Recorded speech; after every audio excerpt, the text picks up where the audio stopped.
स्वागत है आपका हमारे YouTube चैनल प्रियांशु मिश्रा में। जैसा कि कल मैंने वीडियो डाला था मनोविज्ञान के ऊपर, आज हमारा जो टॉपिक है वो बाल विकास और उनकी कुछ अवस्थाओं के बारे में। तो सबसे पहले देखते हैं कि बाल विकास। तो बाल विकास में जो पहला शब्द है वो बाल। तो बाल का मतलब होता है बालक,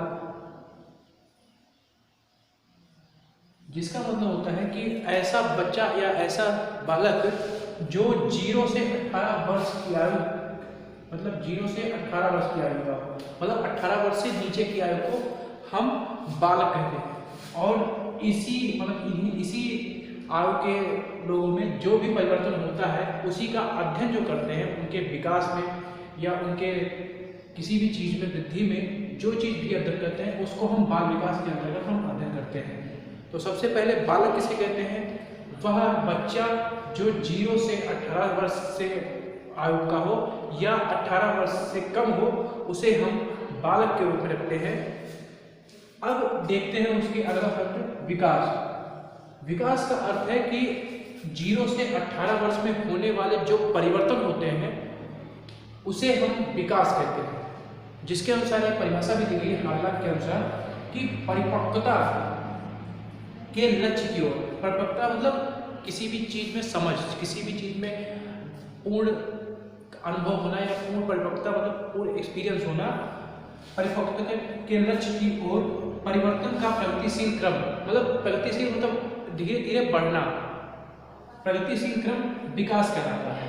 तो हम विकास के कुछ आयामों के बारे में हम यहाँ पे देखेंगे, जिसमें जो सबसे पहला होता है किसी भी चीज़ में विकास, वो होता है शारीरिक विकास। आप लोग देखते हैं कि आप जब छोटे थे तो आप थोड़ा, आपके जो हाथ पैर सब छोटे छोटे थे। अब धीरे धीरे जब आप 0 से 18 साल के वर्ष में आते हैं, आपका धीरे धीरे विकास होता रहता है, आपके हाथ पैर बढ़ते रहते हैं। तो वो आपका हुआ शारीरिक विकास, शरीर में होने वाले विकास को।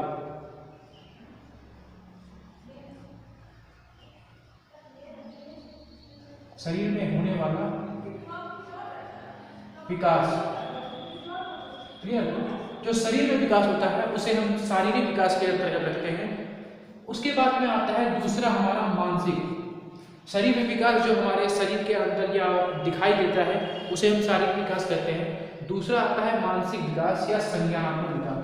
बच्चा जब छोटा रहता है तो उसके अंदर इतनी समझ नहीं होती है, हालांकि मानसिक विकास उसके मतलब उसका दिमाग उसके अंदर भी रहता है, वो भी संज्ञान में रहता है। कि जैसे संज्ञान शब्द का हम कह सकते हैं कि कोई चीज़ वस्तु रखी हुई है, बच्चा छोटा बच्चा है, एक तरफ ठंडा पानी रखा हुआ है, एक तरफ कोई मतलब जलने वाली चीज़ है, तो वो सबसे पहले जलने वाली वस्तु को छुएगा तो उसमें दिखेगा कि हाँ जले, तो उसके अंदर भी संज्ञान आ जाएगा। लेकिन धीरे धीरे वो संज्ञानात्मक विकास अपना करेगा, धीरे धीरे वो समझ विकसित करेगा। पहले कक्षा 1 में जो बच्चा होगा वो अपने समझ के अनुसार पढ़ाई करेगा, फिर कक्षा 2 में ऐसे धीरे धीरे वो बढ़ता जाएगा, तो उसके अंदर मानसिक विकास होता जाएगा।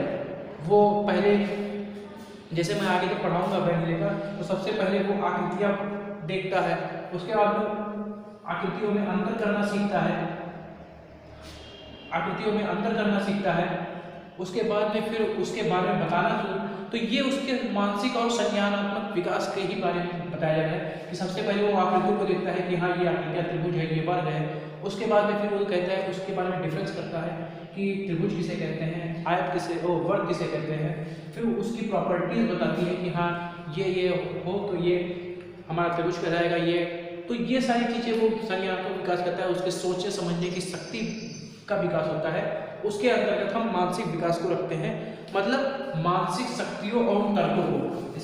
इसका अगर लिखा जाए तो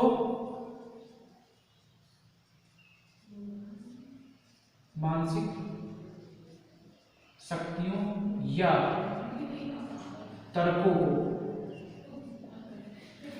का में होने वाले परिवर्तन को हम इसके अंदर रखते हैं, क्लियर? अब जो हमारा अगला आता है, तीसरा आता है वो सामाजिक। सामाजिक मतलब सोशल, मतलब वो समाज के अंदर अपने नए नए दोस्त बनाएगा। पहले छोटा रहेगा तो वो आपस में खेलने के लिए कोई भी मतलब आस पड़ोस की चीज़ों से वो जुड़ने की प्रयास करेगा। उसके अंतर्गत आता है सामाजिक विकास, मतलब समाज से जुड़ने के बारे में। इसके नसीब सामाजिक दायरे,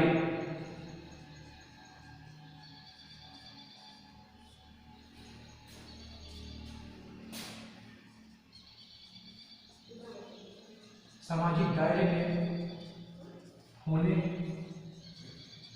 वाला परिवर्तन। मतलब उसके सामाजिक मतलब पहले वो सोचता है कि हाँ चलो ठीक है कुछ भी कर सकता है वो, किसी को मतलब कुछ भी करना ही होता है, दोस्त बनाते हैं। उसके बाद में उसके अंदर धीरे धीरे जब आगे मैं हर एक चीज़ बताऊँगा कि सामाजिक दायरा कैसे डिफाइन, उसके ऊपर क्या सिद्धांत है, सामाजिक अंतःक्रिया का सिद्धांत, कोहलबर्ग, ये सारी चीज़ें आएंगी।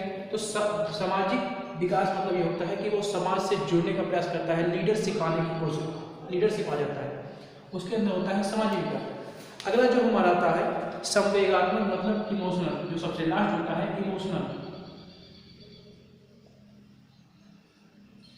संवेगात्मक मतलब उसके संवेगों में जो परिवर्तन होता है, संवेगों में परिवर्तन।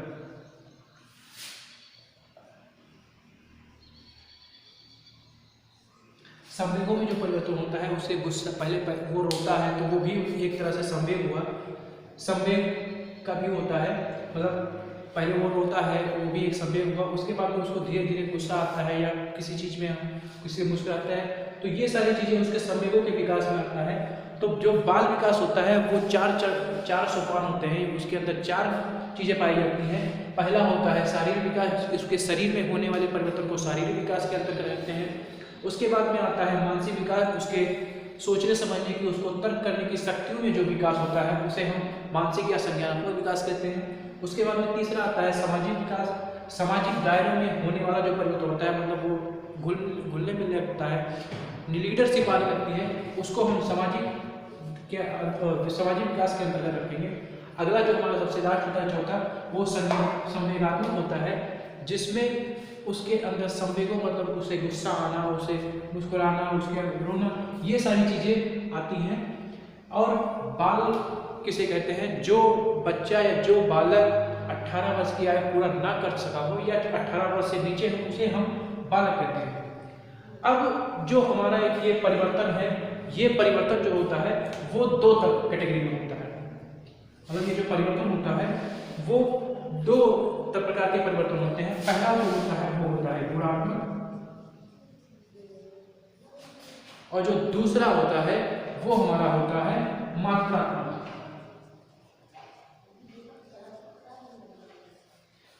एक होता है गुणात्मक परिवर्तन, एक होता है मात्रात्मक परिवर्तन। जो हमारा मात्रात्मक परिवर्तन होता है उसे हम कहते हैं अभिवृद्धि, उसे हम अभिवृद्धि कहते हैं। और जो गुणात्मक परिवर्तन होता है उसको हम कहते हैं विकास। क्लियर? अब आप सोच रहे हो कि ये सर वृद्धि क्या है, तो वृद्धि और कुछ नहीं है, ये है वृद्धि, अभिवृद्धि कुछ नहीं है, ये वृद्धि का ही एक पार्ट होता है। वृद्धि मतलब ये होता है, अभिवृद्धि मतलब ये होता है कि आगे जब आप टर्म पढ़ेंगे कहीं कहीं लिखा जाएगा अभिप्रेरणा, कहीं कहीं लिखा जाएगा अभिक्षमता, कहीं कहीं पे अभिवृद्धि। तो ये अभिवृद्धि एक मनोवैज्ञानिक शब्द है। वृद्धि में अगर हम अभी रहे, ये मनोवैज्ञानिक शब्द है, इसमें और कुछ नहीं, इसको आप वृद्धि भी कह सकते हैं। सिंपल सीधी बात है कि आप वृद्धि और विकास कह सकते हैं। तो एक होता है मात्रात्मक, मात्रात्मक नाम से ये है कि हाँ जिसमें हम मात्रा निकाल सकें, जिसमें हम मापन कर सकें, वो हमारा मात्रात्मक परिवर्तन होगा। और जिसमें गुणात्मक होगा, जिसके खाली गुणों में परिवर्तन आए, उसे हम गुणात्मक परिवर्तन कहेंगे, जिसको हम विकास कहते हैं। अब इसमें हम देखते हैं कि क्या क्या इसमें हो सकते हैं, क्या क्या इसमें अंतर है गुणात्मक और इसमें। तो इसको थोड़ा मिटा देते हैं।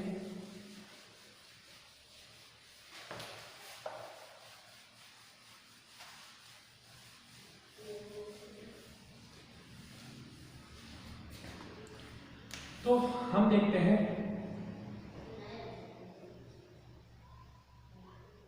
अभिवृद्धि और विकास।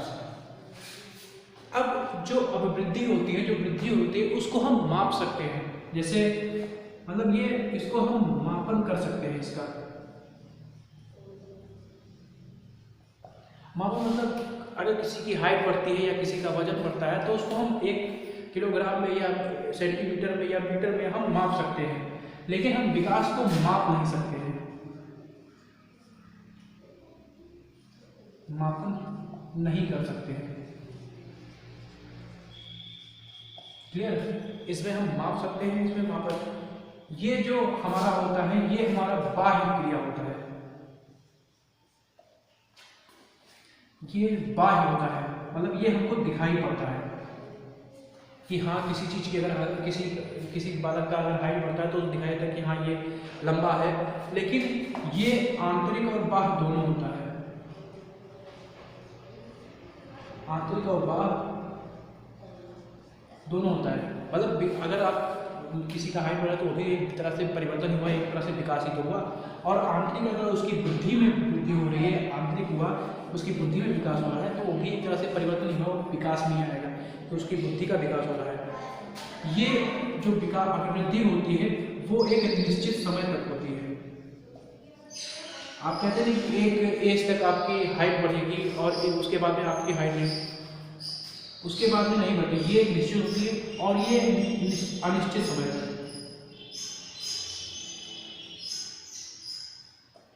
अनिश्चित समय तक मतलब आप जन्म से लेकर मृत्यु तक आपका विकास होता रहता है। यहाँ तक कि किसी वैज्ञानिक ने ये भी कहा है कि गर्भावस्था से लेकर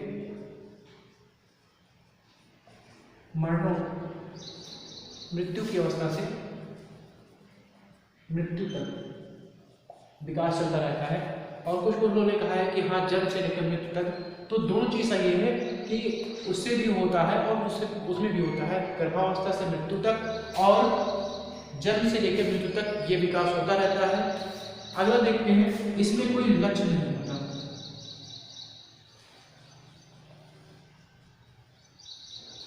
इसमें कोई लक्ष्य नहीं होता है और इसमें एक लक्ष्य होता है, किसी चीज को पाने की लक्ष्य होता है जिसको हम कहते हैं लक्ष्योन्मुखी प्रक्रिया होती है। जैसे आपको किसी चीज जॉब लेना है तो उसके अंदर आपको मानसिक विकास करना होगा, तो वही कहने का तात्पर्य है कि ये लक्ष्योन्मुखी प्रक्रिया होती है। ये जो वृद्धि होती है इसमें कोई दिशा नहीं होती है, इसमें दिशा इसलिए नहीं होती है कि आपका हो सकता है पहले वजन बढ़े फिर हाइट बढ़े, या बहुत लोगों का होता है किसी का हाइट बढ़ता है उसके बाद में वजन बढ़ता है, तो ये इसमें कोई दिशा नहीं होती है। आप चाहे जब कर सकते हैं, मतलब दिशाहीन होती है। और इसमें जो विकास होता है वो दिशा होती है, एक क्रम से होता है कि हाँ पहले आपके मानसिक विकास होगी, क्रम से होगा, दिशा प्लस क्रम। क्लियर? ये हमारा, इसको हम किससे मापते हैं? आईक्यू से। जो बुद्धि होती है ना, बुद्धि लब्धि आईक्यू।